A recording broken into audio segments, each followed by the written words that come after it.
One of the most exciting moments in my career was when I was invited on the Oprah show. I was an expert on a show about body dysmorphic disorder, barely known at that time. And by the way, take note of the irony of the commercial.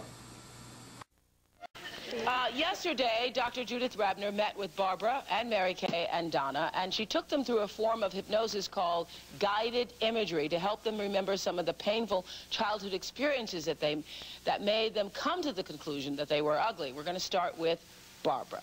So just relax, and I want you to go back through high school and into junior high school, and as far as you have to go. And I want you to see if you can remember how old you were. I was approximately 11 years old, and I was in junior high, and there were 4 or 5 guys that hung around together, and they cornered me behind the bleachers and started kid stuff harassment, you know. What's kid stuff? Dog, you're ugly, look at that face, look at those eyes, look at that hair. I mean, I was not good enough as far as they were concerned, no matter what. I mean, it didn't matter what on me there was. It wasn't good enough for them. And that's when you started to feel this? You know, when you're a child, things are very impressionable on you. You believe the things that you hear. And I cannot remember one day in high school or in junior high that I did not get told at least once that I was either ugly to my face, or that I was a dog, or I'd walk by somebody and they would start barking at me. And I mean, when you go through that every day of your life, you begin to believe it. And worse than that, when you go through it every day of your life, sometimes you start doing it to yourself. Because I think the point that one of the men in the audience made is sometimes we look in the mirror and we see what we have learned to see. And it is our vision of who we are that contributes to the vision and the picture of what we have in our own mind. And maybe my picture right now, when I look at myself in the mirror, instead of seeing what you see, I see myself as 11 years old. And how those children saw me. You still do? And that's how I felt, too. I got teased about being a redhead and my freckles and my fair skin.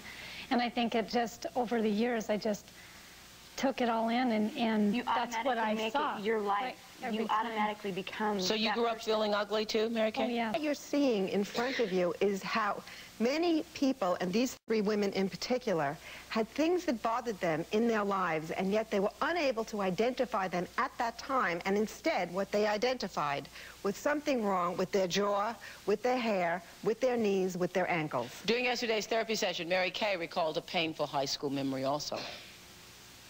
My sophomore year in high school,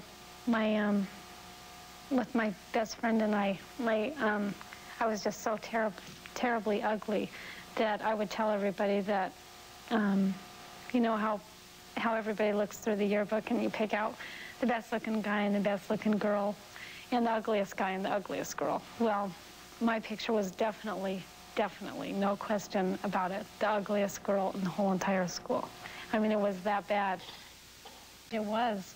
And I think that I still carry that with me, you know, from my picture, from my yearbook. But one of the things that we talked about yesterday was that was a time that you also felt and never really talked about how shy you felt and how much your shyness really hampered your life and controlled your life. And for some reason, it became easier for you to focus on your hair and to focus on your ugliness than to really focus and deal with what it meant to be shy and how that kept you a prisoner.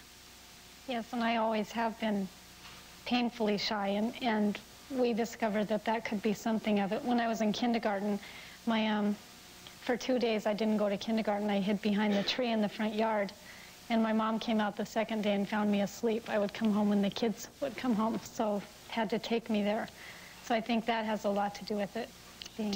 Are you still shy? Yes. I'm still shy. You're talking to 20 million people today. Because my best friend called up and said, when she heard that this is my best friend to a T. And I wasn't going to come on here, and I almost didn't. I almost backed out a million times. 3 times but this morning. Everybody said maybe that'll help me overcome it. I'm telling you, Mary Kay, you are over it. After 20 million, you are over this problem. Yes, yes. With guided imagery sessions, Donna remembers hurtful words made by her sister. I mean, I have very heavy calves. When did you get the idea that they were peasant legs? Because you said that Because my sister would always say that. We wonder is what did so having shorter legs, has that hampered your life in any way? No, it hasn't. It hasn't. But my sisters have long, thin legs, and it's something that I wish I always had too. And my legs are very, very heavy, and I just don't like looking at them. To me, they are unattractive. What do you want to say? Yes? My father made a comment to me. Maybe to him it was in jest, it was a joke, but he referred to me as Chris, a nickname of Chris, as in short for Crisco, fat in the can, okay? Which obviously gave me a fat complex. Now, I go out and work out every day to try to get rid of my fat, and I'm still working on it and will forever. The point I'm leading up to is when I was the age of 16, I was diagnosed as being juvenile diabetic. I take 2 shots of insulin a day. I was home one time and left an insulin syringe on the kitchen table. I was home visiting. This was when I was an adult. This was fairly recently. He told me to get rid of the thing. He didn't want to see it. It just disgusted him.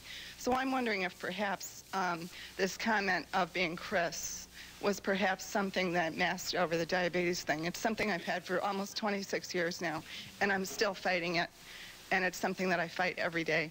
The significant things that you're saying is that right now you go to the gym every day and work out?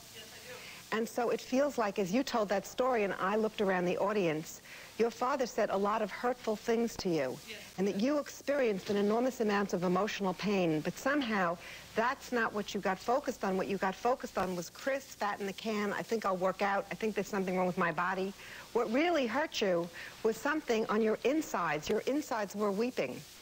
But instead of being able to put that into words and deal with that at the time that you needed, you blamed yourself, you blamed your body. And I think if there's one point I want people to get, is that our culture teaches women to dislike their bodies. These are 3 women who have excessive dislike for their bodies, but they're probably every woman in this audience has gotten up in the morning, looked in the mirror, and said, ugh. And we learn that, right? I mean, we learn that there's always more we can do to look better. And you know what? It's so interesting because guys, I know guys with their bellies are hanging over toward, their bellies are down to their knees, and they think they are hot potatoes. So why is that? Well, because for women, appearance counts. When Eleanor Roosevelt was at the end of her life and someone asked her, if you had one wish, what would it be? And she said, to be born beautiful. And to me, that was one of the most tragic statements I ever heard. A woman who made a contribution like that would only wish that she was born beautiful. And it really speaks to the fact that women are still evaluated by their appearance, and men, achievement matters. There is a way you can get over it, though. When we come back, we're going to look at the resolving of this issue. We'll be right back in a moment. Ready, Christy? Ready. Just when you thought you'd taken your lashes as far as you could go, Wow. CoverGirl takes you farther. Well, here's when Barbara saw some hope during yesterday's therapy session. And I want you now to stand in front of the mirror. This is a 3-way mirror. And I want you to imagine everything is going to be exactly the way you want. And I want you to look deeply into yourself. I want you to see the perfect you looking back at you. What did she tell you? I can look in the mirror and I don't have to be ashamed anymore. Through is, right? Mm-hmm.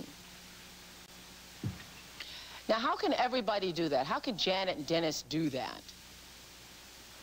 Doctor? Find something in yourself that you like. Yeah. Find something about yourself that you like.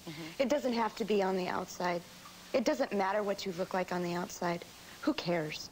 I mean, everybody has something about them that they don't like, and everybody has something that's special about them. So this happened to you yesterday? Find something inside.